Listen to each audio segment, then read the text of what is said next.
বাংলাদেশের সাথে যে দুটি দেশের সীমান্ত জড়িয়ে তার বেশিরভাগই ভারত এবং বাকি অংশ মিয়ানমারের সাথে। আর এই দুটি সীমান্তেই থেকে থেকে উত্তেজনার খবর শোনা যায়। বাংলাদেশ ভারত সীমান্তে মাঝে মাঝে বিভিন্ন ঘটনা সংবাদের শিরোনাম হয়ে ওঠে। অন্যদিকে মিয়ানমার সীমান্তে বেশ কিছুদিন যাবৎ বিভিন্ন বিষয় নিয়ে উত্তেজনার খবর পাওয়া যাচ্ছে। তবে বেশিরভাগ খবরই দেশটির অভ্যন্তরীণ বিষয়ে হয়ে থাকে।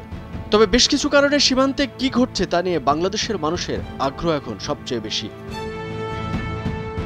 এবার বাংলাদেশ মিয়ানমার সীমান্তে প্রায় ৩৫০ কিলোমিটার সীমান্তের পুরোটাই আরাকান আর্মির নিয়ন্ত্রণে চলে গেছে বলে খবর পাওয়া গেছে। মিয়ানমারের বাংলাদেশ সীমান্তবর্তী মংডু শহর দখলের দাবি করেছে দেশটির সশস্ত্র বিদ্রোহী গোষ্ঠী আরাকান আর্মি।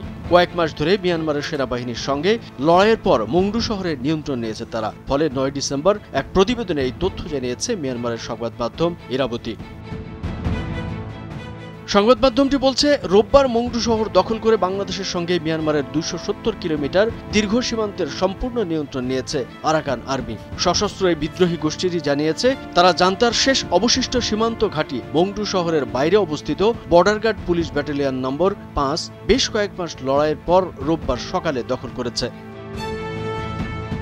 এর আগে রোববার আরাকান আর্মি জানায়, ঘাঁটি ছেড়ে পালিয়ে যাওয়ার সময় তারা Arakan Rohingya army, Arakan Rohingya salvation army এবং রোহিঙ্গা সলিডারিটি অর্গানাইজেশনের সরকার এবং সহযোগী রোহিঙ্গা মিলিশিয়াদের উপর আক্রমণ চালাচ্ছে।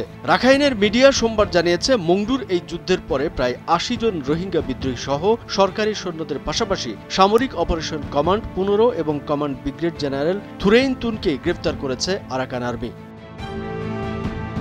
আরাকান আর্মি মে মাসের শেষের দিকে মংডু আক্রমণ শুরু করে, আর সীমান্তবর্তী এই শহরের সম্পূর্ণ নিয়ন্ত্রণ পেতে ৬ মাস সময় লাগলো গোষ্ঠীটির। ইরাবতী বলছে, আরাকান আর্মি এখন বাংলাদেশের সীমান্তবর্তী মিয়ানমারের ৩টি শহরের নিয়ন্ত্রণ নেওয়ায় দাবি করেছে। এগুলো হচ্ছে রাখাইন প্রদেশের মংডু এবং বুতিডাং এবং চীন প্রদেশের পালোতোয়া। পালোতোয়ার সঙ্গে ভারতের সীমান্তও রয়েছে।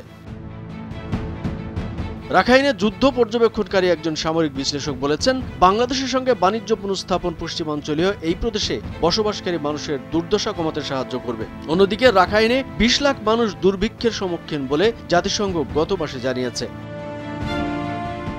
জান্তা বাহিনী এই প্রদেশের দিকে যাওয়ার রাস্তা ও নৌপথ অবরোধ করেছে এবং আন্তর্জাতিক মানবিক সহায়তা সহ খাদ্য, জ্বালানি ও ওষুধ সরবরাহেও বাধা দিয়েছে। ওই বিশ্লেষক আরও বলেছেন, বাংলাদেশ সরকার রাখাইন প্রদেশের জটিল রোহিঙ্গা সমস্যার সমাধান করতে চাইলে জাতিগত সেনাবাহিনীর সাথে অর্থপূর্ণ সংলাপে যুক্ত হতে হবে। আরাকান আর্মি এখন দক্ষিণ রাখাইনের গয়া, তাউনগুপ এবং আন শহরের নিয়ন্ত্রণ নেওয়ার জন্য লড়াই করছে বলেও জানিয়েছে ইরাবতী। কামরুজ্জামান আরিফ, ভোরের কাগজ।